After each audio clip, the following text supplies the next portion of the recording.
हरिकथा के एपिसोड 1 में हमने देखा था कि भरत एक गड्ढे में गिर जाता है जहां उसका सांप गला दबा देता है और भरत की वहीं पर मौत हो जाती है। एपिसोड 2 में हम दास को देखते हैं जो अब 18 साल का हो गया है और सजा भी पूरी कर चुका है। कुछ ऑफिसर दास को गाड़ी में लेकर जा रहे होते हैं कि रास्ते में एक ऑफिसर खाना खा रहा होता है, लेकिन ज्यादा खाना खाने की वजह से उसको बीच रास्ते में ही वॉशरूम जाना पड़ता है। वो गाड़ी रोक कर वॉशरूम जाता है, तभी जो दूसरा ऑफिसर होता है जो गाड़ी में बैठा होता है वो दास की फिर से बेइज्जती करता है, जहाँ दास को गुस्सा आ जाता है और दास धारदार हथियार से उस पुलिस वाले को मार डालता है। फिर वो ऑफिसर जो कि भागता हुआ आता है, लेकिन दास उसे भी मार डालता है। फिर दास भागते हुए वहीं पर आ जाता है जहाँ वो पहले रहता था।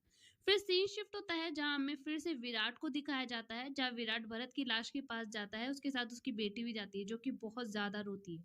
विराट भी बहुत ज्यादा परेशान होता है, दुखी हो जाता है। स्वाति का भी रो रो के बुरा हाल रहता है। ऐसे ही कई दिन बीत जाते हैं और विराट को भरत की काफी याद आती है और विराट को स्वीटी की भी चिंता होती है, क्योंकि विराट ने स्वीटी के नए पेरेंट्स में भरत और स्वाति को चुना था और अब भरत जा चुका है। एक दिन विराट की नजर स्वीटी पर पड़ती है तो स्वीटी काफी उदास बैठी रहती है, जिस पर विराट भी रोने लग जाता है। अब अगली सुबह विराट भरत की अस्थियों को पानी में बहा देता है। वहीं एक पुलिस ऑफिसर पहुंचता है जो विराट को बताता है कि भरत की पोस्टमार्टम रिपोर्ट्स आ चुकी है।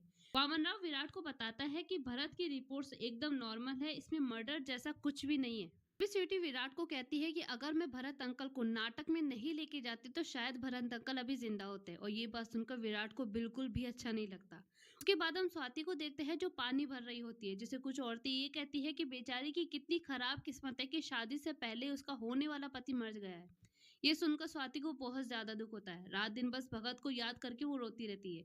विराट और स्वीटी स्वाति से मिलने उसके घर भी जाते हैं। स्वीटी स्वाति को उसके साथ खेलने के लिए कहती है, जिस पर स्वाति उसे भगा देती है और स्वीटी रोते हुए विराट के पास आ जाती है। फिर रात को विराट को भरत का सपना आता है और वो जाग जाता है।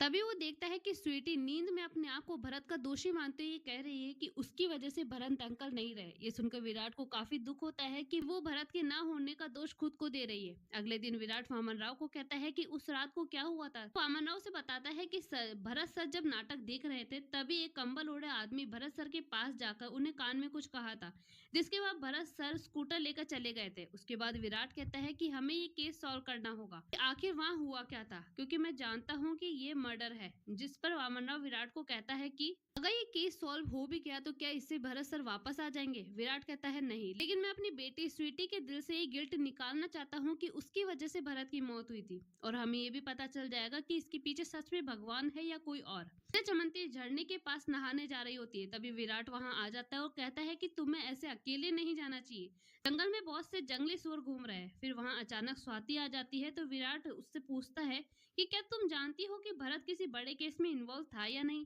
तो स्वाति उसे बताती है कि नहीं, ऐसा नहीं है, भरत तो काफी अच्छा आदमी था, वो तो छोटे मोटे केस ही सॉल्व करता था, उसने कभी भी बड़े केस को हाथ तक नहीं लगाया और ना ही उसकी कोई भी दुश्मनी है। फिर विराट अपनी इन्वेस्टिगेशन जारी करता है और सभी गांव वालों से पूछताछ करता है, लेकिन सब यही कहते हैं कि भरत बहुत ही ज्यादा भला आदमी था। फिर सीन शिफ्ट होता है जहाँ लीसा दिखाई देती है। वो बेहोश होती है, उसकी हालत बहुत ज्यादा खराब रहती है। चमंती उसका इलाज करती रहती है। इसके बाद कुछ लोग बात कर रहे होते हैं कि देवरम्मा की बात आखिरकार सच हो रही है, और वहीं पर आते हुए दिखाई देते हैं रंगाचार्य जो कि नाटक में काम करते हैं।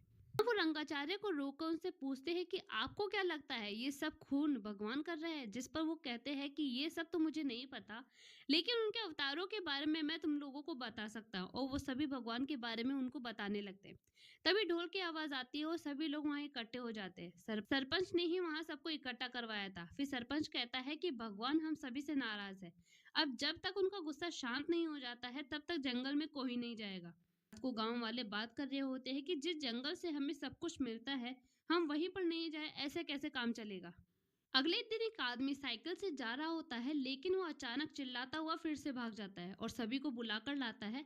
तब हमें पता चलता है कि एक पेड़ पर सरपंच की बॉडी लटकी हुई है, जिसे देखकर वो आदमी भाग गया था। फिर विराट वहीं पर आ जाता है और कहता है कि ये सब कुछ भगवान नहीं कर रहा है, किसी आदमी का काम है। जिस पर सभी गांव वाले विराट को सुनाने लगते हैं कि तुम फालतू की बात कर रहे हो। ये सब सुनने के बाद विराट वामन राव से सभी मर्डर की फाइल मांगता है। तब विराट वामन राव से पूछता है कि तुम बताओ कि इन सभी मर्डर में कॉमन क्या है। वामन राव कहता है कि ये सभी इसी गांव से है। तो विराट कहता है कि नहीं, बात कुछ और है। तभी वहां एक औरत अपने पति का पोस्टमार्टम रिपोर्ट मांगती है। क्योंकि बैंक वाले बिना रिपोर्ट के पैसे नहीं दे रहे। तभी विराट को उस औरत से पता चलता है कि उसका पति नाटक देखने गया था, जिसके बाद उसकी मौत हो गई है। अब ये सुनते ही विराट के दिमाग की घंटी बज जाती है और वो सारी फाइल्स को फिर से चेक करता है। तब उसे पता चलता है कि जितने भी लोगों की डेथ हुई है, वो सभी नाटक देखने गए थे। फिर विराट नाटक करने वालों के पास में जाता है और रंगाचार्य का गला पकड़ लेता है। "तुम मुझे सच सच बताओ कि हुआ क्या था?" तब रंगाचार्य कहता है कि नाटक के दौरान मुझे तो ठीक से दिखता भी नहीं है, मैं उन सभी को कैसे मार सकता हूँ। स्पीकर पे से आवाज आने लगती है, जिसकी वजह से विराट को बहुत ज्यादा तकलीफ होती है और एक आदमी जल्दी से स्पीकर को बंद कर देता है। तब रंगाचार्य विराट को कहता है कि आज रात नाटक में आ जाना, फिर तुम्हें पता चलेगा कि तुम हमारे बारे में गलत सोच रहे थे। और यहीं पर एपिसोड 2 खत्म हो जाता है।